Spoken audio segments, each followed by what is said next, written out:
Hey, So there we shit, go. man. That's even better. Perfect. Yeah. Thank you so much for taking your time.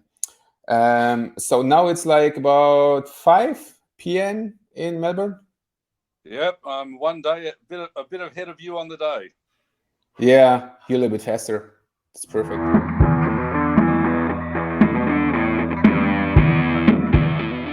So, and Andrew, just because I think that most people don't know you here in Germany, but nonetheless, it's you got a great content, and it was from a colleague of mine who showed me about you, just like your work, how you're doing in therapy, and I was so surprised because we're talking about you, and I didn't know what to expect. Andrew Luck, okay, good. And then, as you see, the most guys from therapy, they're a little bit smaller. They are not so, I would say, huge as you are, so strong as you are, because you're benching like 200 kilos, I guess. Most days, yes. Yeah, so it's it's just like okay. So tell us something about you that the people get a little bit better knowing about you. Ah, I thought I was even bigger than Ramstein in Germany. Close to. Well, I suppose what we can say is I started life with an expectation to be a professional athlete. So I first started playing baseball, and I represented Australia in the first Junior World Series in America. And as a part of playing a lot of sport, I was introduced to seeing physiotherapists quite often. And I thought, if something ever went wrong, I should have a career to back me up. And at that time, then I fell in love with weight training after seeing a magazine with Arnold Schwarzenegger on the cover. Well, that was the end of my baseball career and the start of my weight training career. And then I went back to university at that point to decide to follow weight training. And what I discovered very quickly was that no lecturers and basically none of the professionals who I ever met understood anything about weight training back in the late 80s, early 90s. So it was time for me to perhaps put the two things together. So really almost a pioneer in bringing together the health professions and the weight training world of biomechanics that I was experiencing. Now, after that, fortunately, I was even thinking of turning into professional wrestling, like on television, with the World Wrestling Federation. And I was actually scouted to become a wrestler. So just before I left to go to America to look at wrestling school, having graduated, I injured my back. So that put me on a journey of discovery of how to fix back problems. So I did a postgraduate work with the famous Robin McKenzie and did my examinations in the US. And then going back and doing a master's degree in Melbourne, I discovered the early work of Professor Stuart McGill. So I come from a very fortunate world that I blended weight training with the McKenzie experience and the McGill experience. And ever since then, I've been writing and examining and finding more out than anyone else has probably had the opportunity to do in those fields, putting them together. So it's a unique situation. Yeah, it is. It is just like because my first question was, how did you get into therapy? So you already explained it because probably the first thing was, as you've been hurt, you hurt your back, so you try to find a solution to how you can really fix this problem.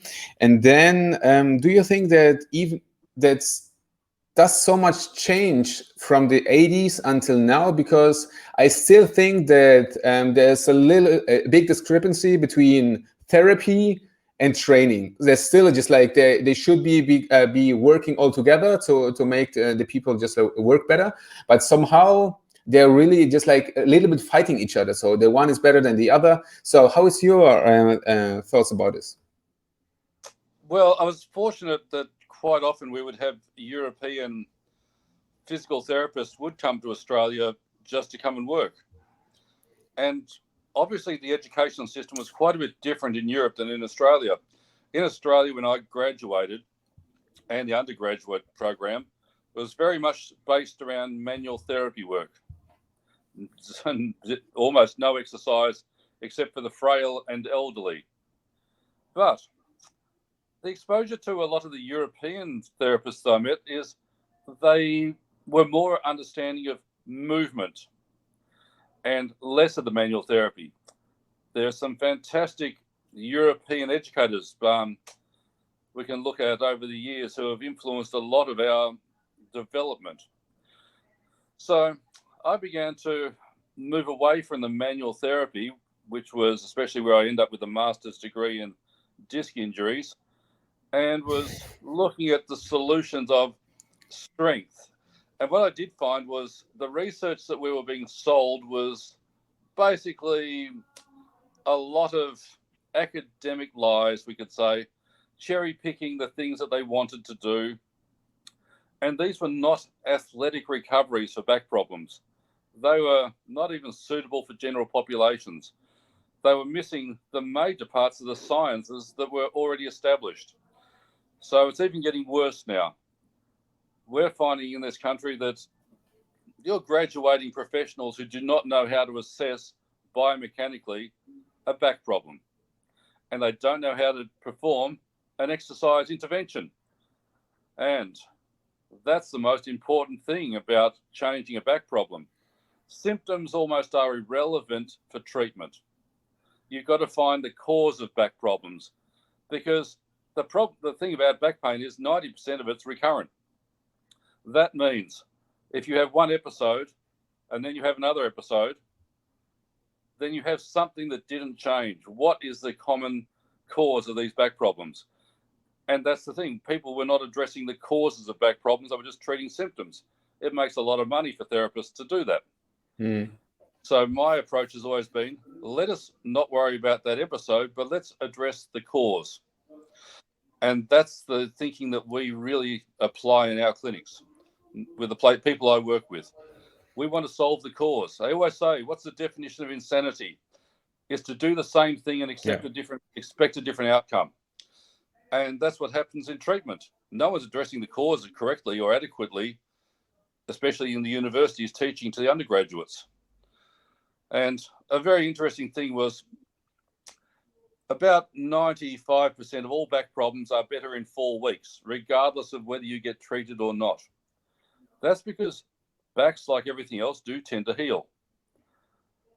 And most therapists probably think that they had something to do with it, having a 90% success rate.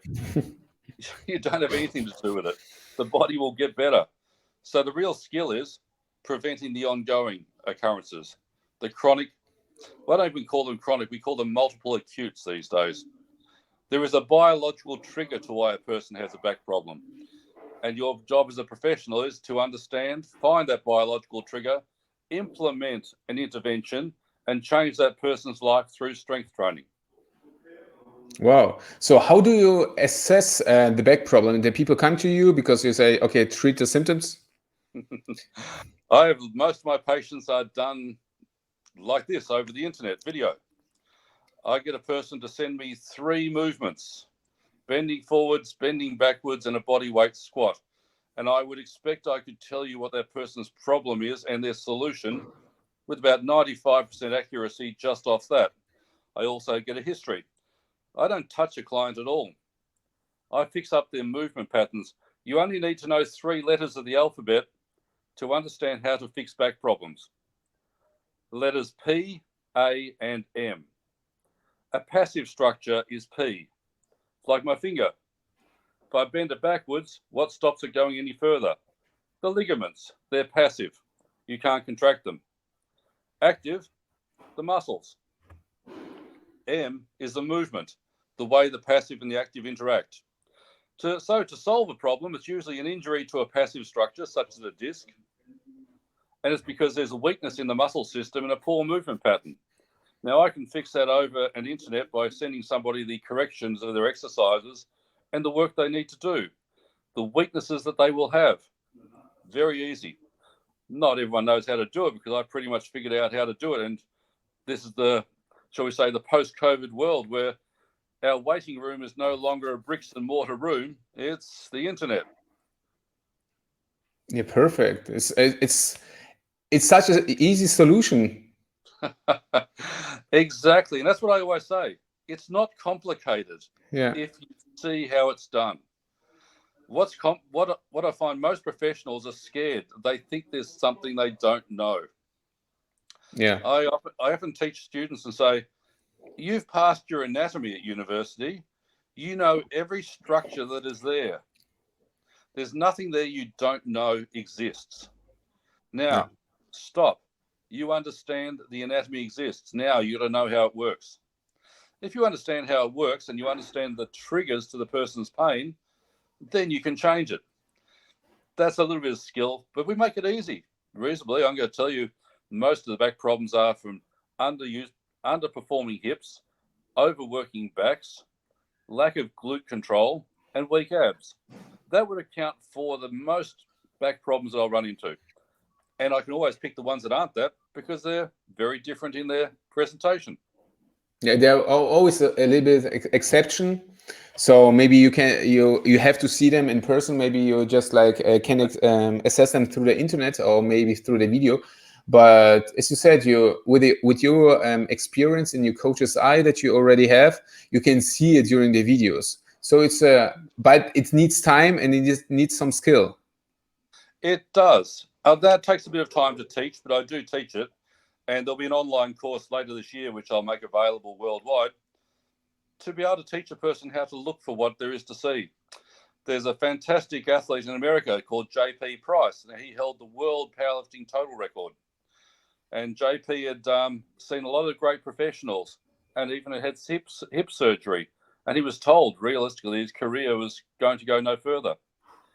I saw his problem probably within the first second of the movement that he performed that I wanted to see. And it was very small, but once you've seen it 1,000 times or 100,000 times, you can go, there it is. It's very obvious to the trained eye. Well, I wasn't that good when I first graduated. And I always tell my clients and I tell the professionals, perform all the tests you can, see all the movements you can, and the more you see, the better you will get at picking the problem and the disorder. And that's really what it is. It's a good eye. You know something's wrong sometimes before you even can say consciously what it was that was wrong. So experience is super important. But it has to come off a theoretical framework. You have to know your anatomy. You have to know your biomechanics. You have to know that, yes, discs are the most common source of lower back pain. And regardless of what some of the local and more recent researchers want to say, we can't know anything. There's about 2,000 research papers that definitively show you how discs behave and how joints behave. So we do know how they work. It's true.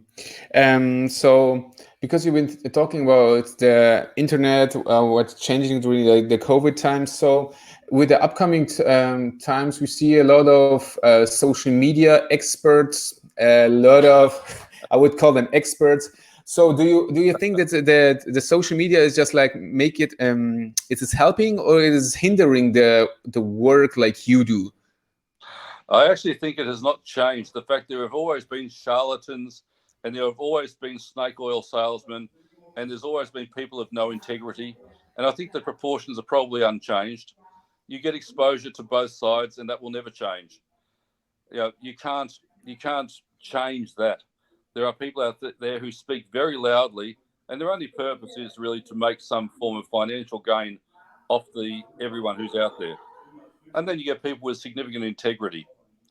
They probably don't talk as loud. They're probably a little bit more quiet and a little bit more assured. And if you don't want to listen to them, they don't really care.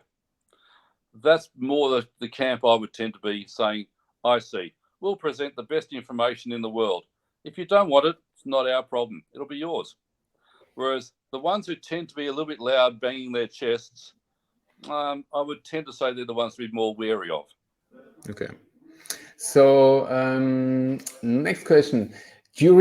Are there still people around you that you look up to, or maybe that you who still influence you in your work? Yes, and they can even be my students. I look at two of the students who I deal with quite often, and I know that they are going to be far better than I will ever be. I see them laterally thinking. We always say we do stand on the shoulders of the giants to see further ourselves. And the students who then follow us, well, they're going to stand on our shoulders. They will use our information to make the world a better place again. So my inspiration often comes from looking at how my students think and seeing them solve problems. And I do smile every day when I see them create something in a way I go, yeah, I like that. I would have seen that, or I might not have seen that. I want to use that. It's fantastic. Everybody who I'd like to work with, I think they inspire me. I know if I look at athletes, I often look at some of the athletes that nobody would know who are inspirational, the ones who are not the best in the world, perhaps, but the ones who are perhaps made the most with the lack of genetics, the lack of things that are in their favor. They're often the inspiration for me. Cool. So next one. What do you think changes the most during your career in your work?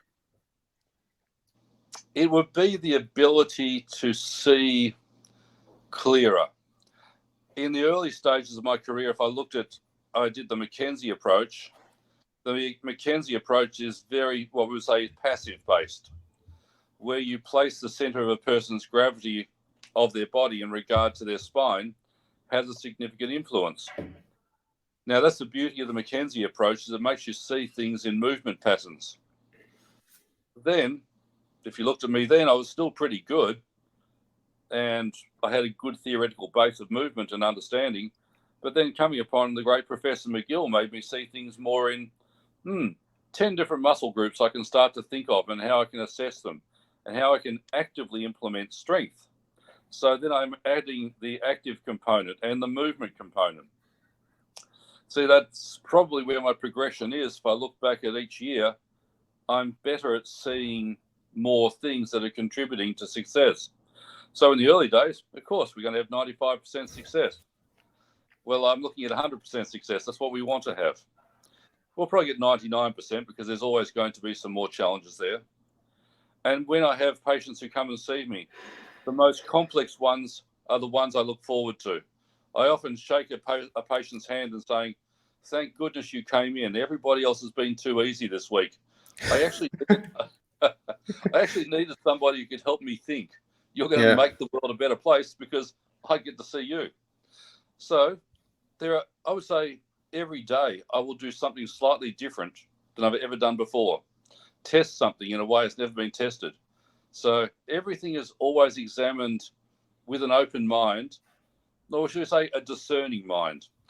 An open mind is a mind that will take any crap and put it in. A discerning mind is one that knows the crap, doesn't look at it, but takes better information. And that's the development of a professional. Okay. So you're still, usually just like you would be more happier if you got more challenging clients. Absolutely. I love them. They're the ones who make my day. I want the one who's failed with everybody else. This is so true. One thing before I forget, what is this about the chain and the lock? Because I just what is it about? That's a really good story, and it's a fun story, really. The lock and the chain. Well, I always wanted a big, thick chain, and I was in California, and it was the 4th of July, and all the shops are shut, most of them. And where I was very close on Sunset Strip, very close to West Hollywood, which is a very big gay area. Now, the only stores that were open were the Leathermen stores. And so I'm out shopping and looking around, and I walked in this place, and there was this place with this fantastic chain and lock, and I just said, I got to get that one. Now, I found out later, of course, because I got a lot of interesting direct messages after I started wearing that. Well, it's a good story. It's a good story. Is it still the same that you bought back then? Yes, it's still the one. Yeah, it's still the one. Wow. Oh yeah, it's made out of steel. It's never. Yeah, it is. It's 10,000 years. That's true. So, you're a huge guy. You probably eat a lot. So, can you tell us about something about 2 things about your food? How much? calories, what you eat, and how does your workout routine looks like at this time?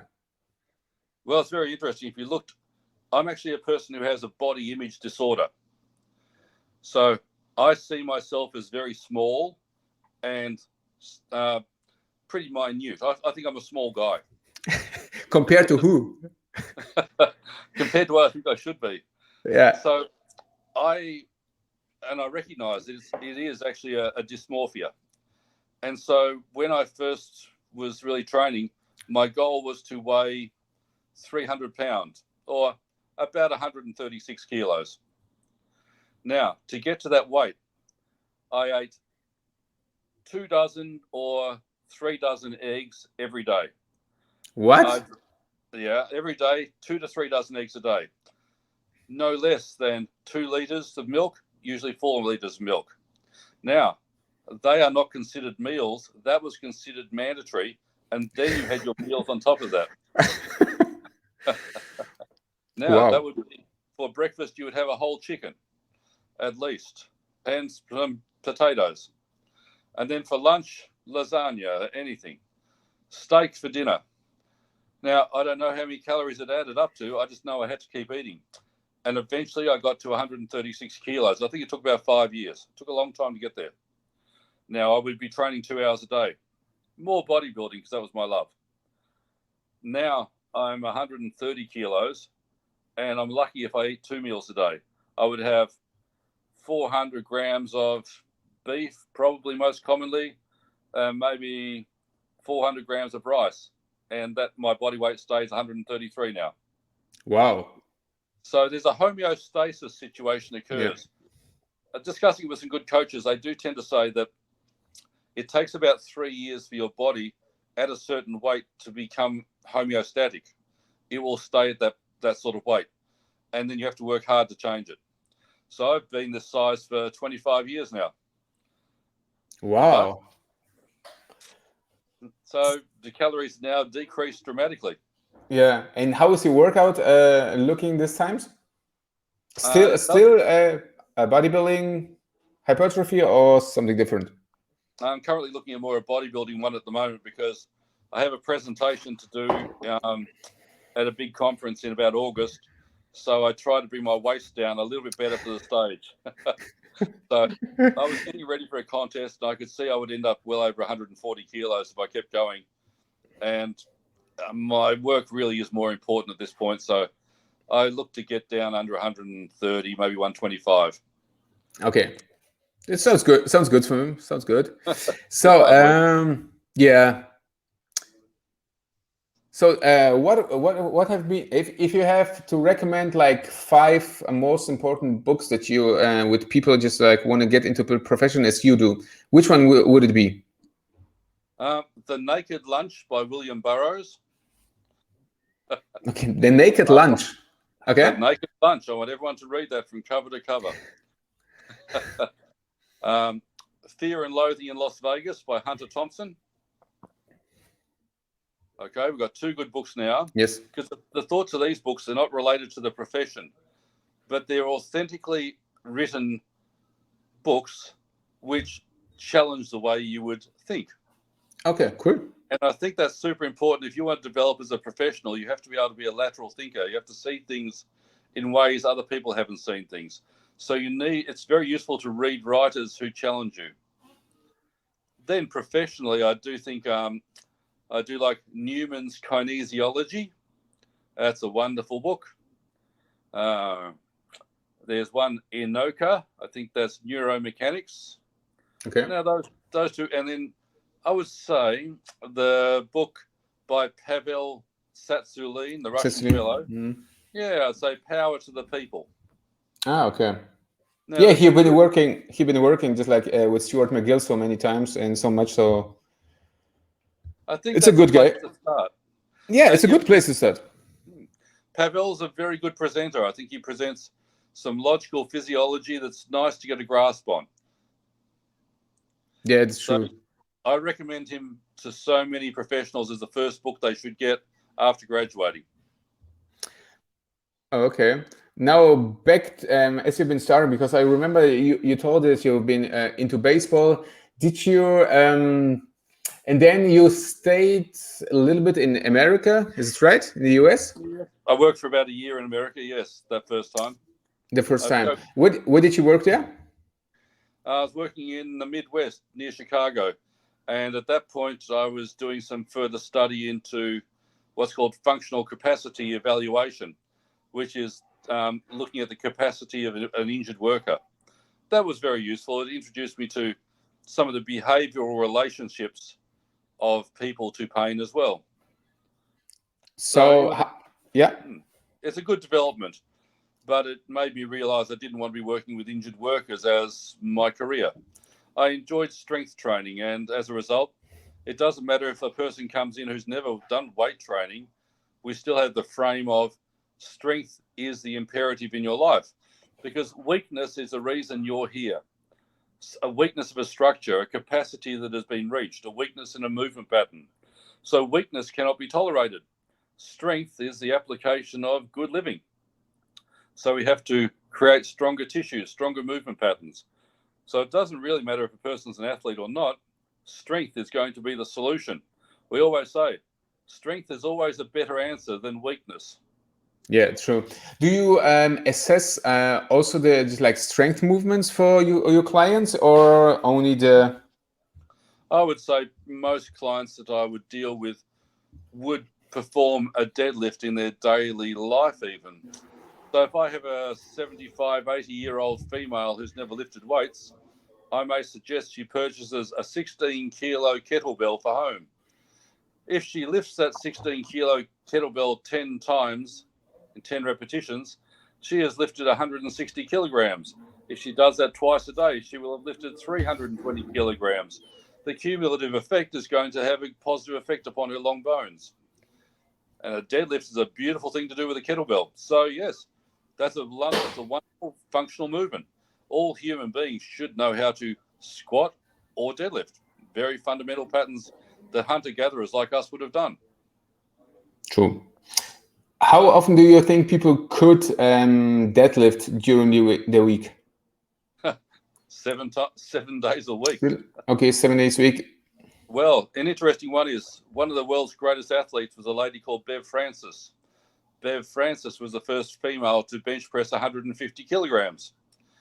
I was lucky enough to know Bev, and I said to her one day, Bev, how did you ever bench press 150 kilograms?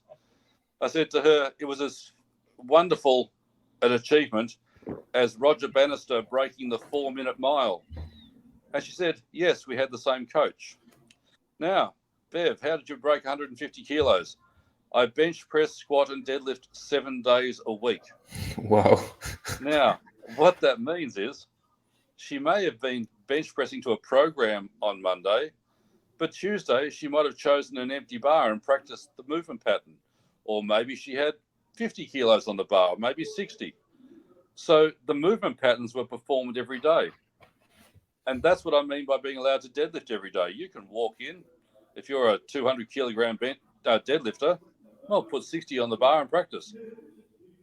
It's active movement patterning. That's what strength is. Strength is a skill. Strength is the ability to move something. It's not how big your muscle is.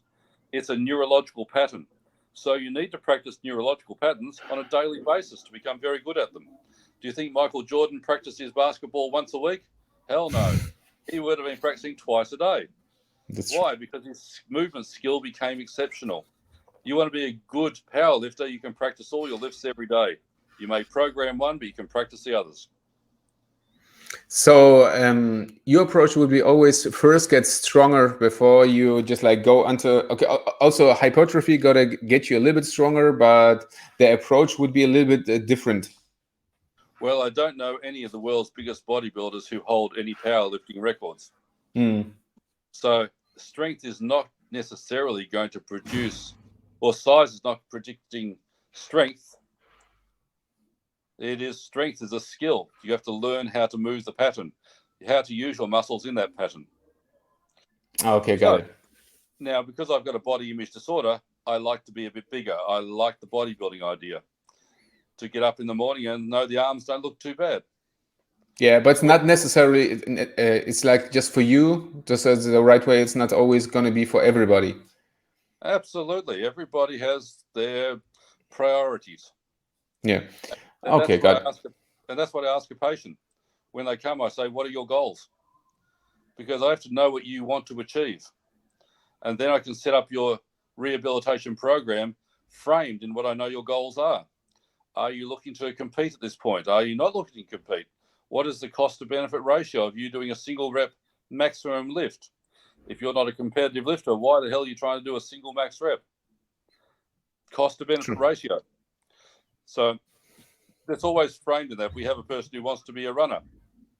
Yeah. Okay, we will program the running in regard to their lifestyle. Is it worth them getting injured if they're not getting paid for it? If you have an athlete who wants to play, say, football of any form, and you don't think that they should at that point in their rehabilitation, how much is it worth it for them to be on the field? If they're getting paid $1 million a game, it's probably worth being out there. But if they're a recreational athlete and if they get hurt and they're going to be off work and they're not going to earn an income, it's not worth it. True. Yeah, it makes completely sense. It's like, what is your goal and how do you want to achieve it, and how, by the way. And next question, what was it? How did you get your opinion on pain science? There was a question from Felix. He's a big fan of you. Well, what I find about pain science is I think it's a bit of a smokescreen. We all know that every human interaction that we ever have is behavioural. You and I are talking now. It's a behavioural interaction. Well, no one needs to educate us upon that. We've been buying our groceries and pumping our gas and talking to people all our lives. We don't have to make out it's such an amazing thing. Now, knowing how pain is constructed is very useful, but it's less useful than knowing how to biomechanically assess. So I don't mind, or I absolutely would appreciate people moving to pain science, but only after you can assess competently the problems in an orthopedic and biomechanical sense. Once you can do that and you have the ability to implement difference, then move on to the behavior, but don't go to behavior first. Otherwise, you'll think everything's behavior and miss all the orthopedics. Everything has a place. Okay, so it's like a little bit discrepancy between the science and the practice. Yes, it's the order in which the university should be teaching. They should be teaching the evidence and the movements, which we get a lot here. They do not do. They deny the evidence which has been published for about the last 80 years. And they make out that as if there's some new wonderful discovery that freaking everybody knew that pain's in the head. Of course it is. Yeah, and so it's like they've figured something out and you go, yeah, well, we've known that for about 400 years. It's not as if it's, I think it's the biggest sort of magician's distraction from real science is what we're, leave the psychology to the psychologists. They happen to have degrees in it. We don't. Yeah, it's true.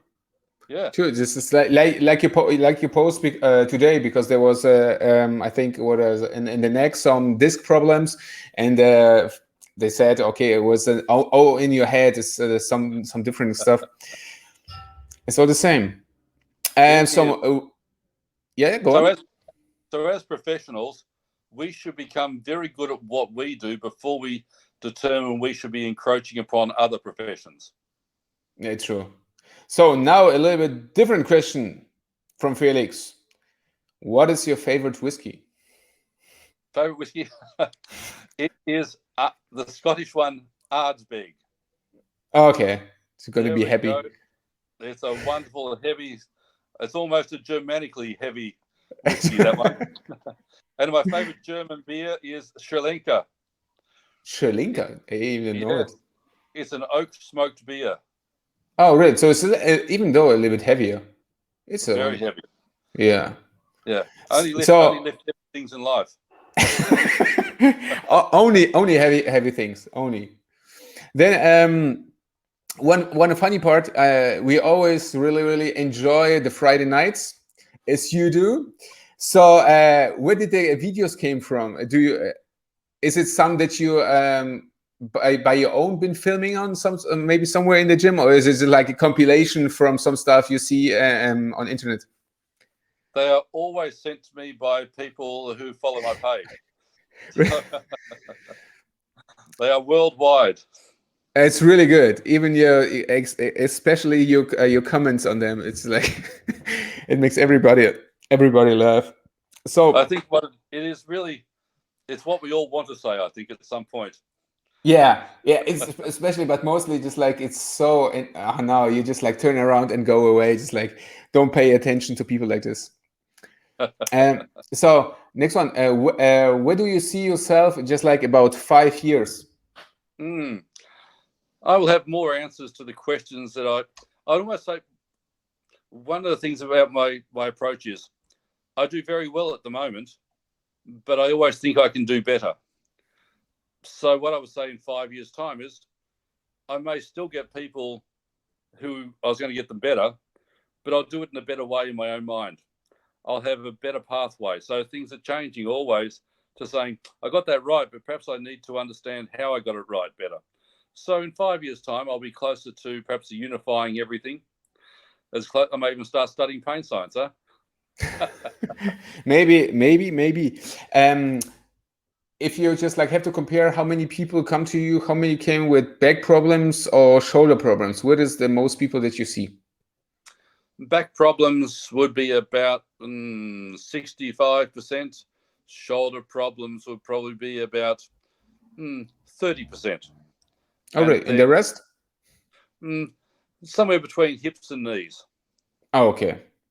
So it's mostly when the people come to you, is this like a chronic pain, or is it maybe just like acute pain, just like collision sports pain, or what is it mostly about? Well, the acute ones won't see me because it takes about 8 weeks to get an appointment. So I will only see the ones who have had a problem that's longer than that. And we tend to not even use the word chronic any longer. We would say multiple acutes. Yeah, in other words, there's a biological trigger and you keep doing it. Now, my job is to find out how you keep doing it and stop you doing it and give you a better strategy. So, yes, I do see the ones who come in, they say, I've had 10 years of problems, or I've had 5 years of problems, or I've had 20 years of problems. I get a lot of that. But usually it is people, it's not the first time they've ever become hurt. Yeah, how long does the just like a assessment or maybe just like an appointment with you is? Just... Well, usually it takes about 45 minutes for an appointment. So my general is 45 minutes. And by that time, I will have solved a problem. If a person comes in with 2 problems, I tell them I only perform 1 miracle per appointment. So we're going to choose 1 problem. Okay. And then so what? Yeah. Okay. If it's easy, I'll do 2. And then do you work only by yourself, or you have some other guys, or maybe girls who are working with you? Yes, I've got some good ones who I've worked with. So I've got Danny Antonellis, who I do United Health Education with. She's the osteopath, a wonderful professional. So we do our workshops together. I work with Sebastian Oreb, who he tours Europe quite often as a strength coach, as he was Hafthor Bjornsson's coach. There's another guy, Shant, who's very much our tendinopathy specialist. He's fantastic on programming and strength training. So I have about 3 or 4 professionals I tend to work with. So I will tend to see a patient the first time and perhaps refer to somebody else after the first one once we've got a good diagnosis, and then I know the others will do all the progression so well. What do you think about chiropractic? It's never to do with the profession. It's always to do with the person. There are brilliant chiropractors and terrible physical therapists, as I have found.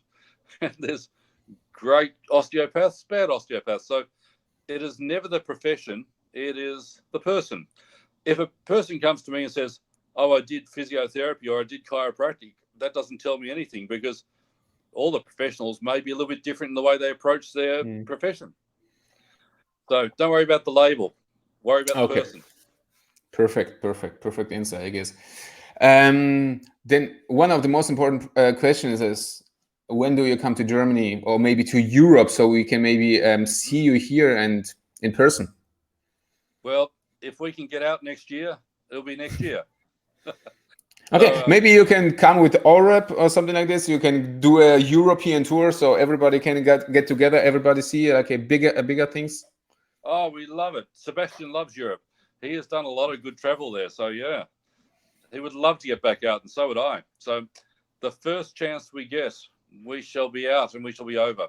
So, even if it's not 2022, it will be 2023. We are going to release a lot of our work online. So, we will be helping to educate online before we are in person as well. That's nice. That's very nice. When was the last time you've been in Europe? For me, it's been a long time. I think the last time I was in Europe, it might have been, in the 80s when I actually went to Paris and presented the paper. Yeah, it's a long time. It's really a long time. Okay, now some quick questions. If you have to choose New Zealand or Europe? Europe. Okay. No problem. I love New Zealand's a beautiful place, but there's more to do in Europe. I think New Zealand and Australia are very young places. I love history. Yeah, So, that's true. That's true. So you guys get it lucky. You don't realize how good it is. Yeah, but it's maybe too much to see. You know, you're. I'll see. That's true. Chicken or beef? Oh, beef. Really? More calories. It's It's more, Australian beef here. it's more manly. So chicken is only for the women and beef is for men. Okay. Strength or cardio? What's cardio? Your strength is your cardio. Have you doing some cardio? Yeah, I usually walk to the fridge to get my And to the car. Yeah, sometimes. Yeah, walk to the car. Yeah. Bench or squat? I'm a much better squatter, but I like bench pressing because any exercise I can do lying down, I'll do that one. That's very good. If you have only, for the rest of your life, you have only do one exercise, which would it be? It would probably be bench press. Really? Yeah, because all the kids are going to say, "What do you bench?" They don't say, "What do you squat?" They don't Everybody, say, "What do you that's true. We have to change the mindset. What about we haven't talked about just like reminder of me about something exercises like pull-ups and all the back exercises. So only deadlifts. Okay, they're going to develop a strong back, that's for sure. But some accessories. What are the exercises that would you also recommend people have to do, even though they don't have any problems? Rear deltoid exercises are very important. I think that you'll find they even help you squat because you can put the bar on top of your big rear delt. There's a lot of things with shoulder extension that having that strong will give you a lot of advantages. So those sort of movements, I do a rear delt movement at least twice a week. I do specifically lat work twice a week, but I have no favorite exercise. I just walk in and see which one I like to do the most, and then I do lots of it that day. Okay. So do you have a plan, a schedule, how you work out, or just like how we just said right now, just like, okay, I'm in the mood for squatting, so I do squatting, I do bench press or whatever I like? There's a general rule that I would try and work an exercise or an area relatively hard every 4 days. But hard could be heavy, or it just might be in high repetition the next time. But the workouts are always very hard in the amount of work done. So if it's a heavy squat, that takes a lot out of you. But so is doing 25 repetitions on some tricep work. So they're always hard. Yeah, that's true. Do you have a coach? If I ever have questions, I talk to the people around me, such as Sebastian or Emad, who runs the gym where I am.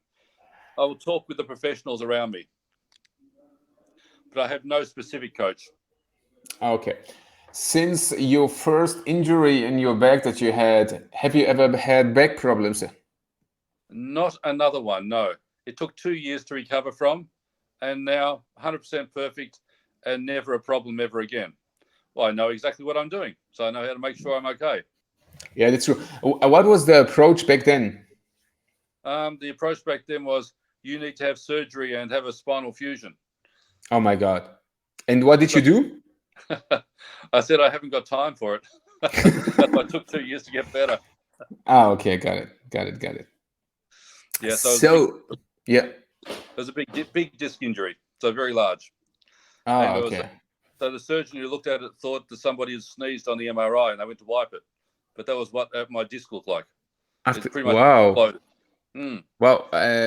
I mean, just like it was close before you got the fighting for the World Wrestling Federation. How old have you been there? Where? I mean, as the blowout of the disc, how old have you been? Oh, well, it was over 25 years ago now. So I've Oh never my had a God. problem. Never had a problem ever since. Wow.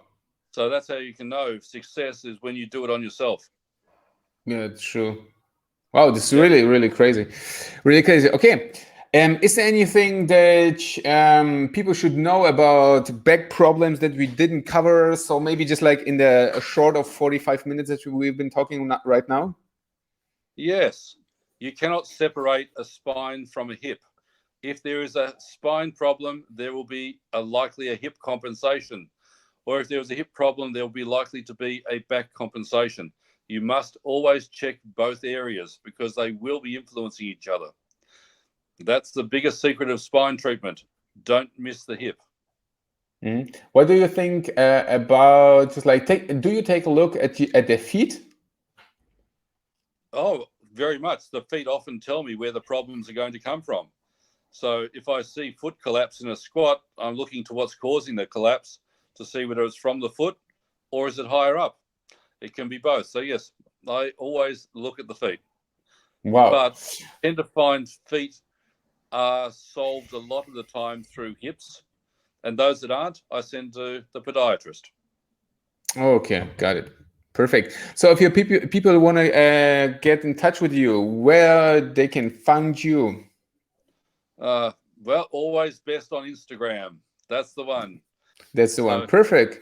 Indro. absolutely. Thank you so much for taking your time. I hope you can enjoy because you're finished for today. I hope. Mostly, I probably got to think about a few patients I saw now. That's true. Okay, thank you so much. All the best to Melbourne and talk to you, I hope, in the future. We shall, of course. Thank you. Bye-bye. I'm glad.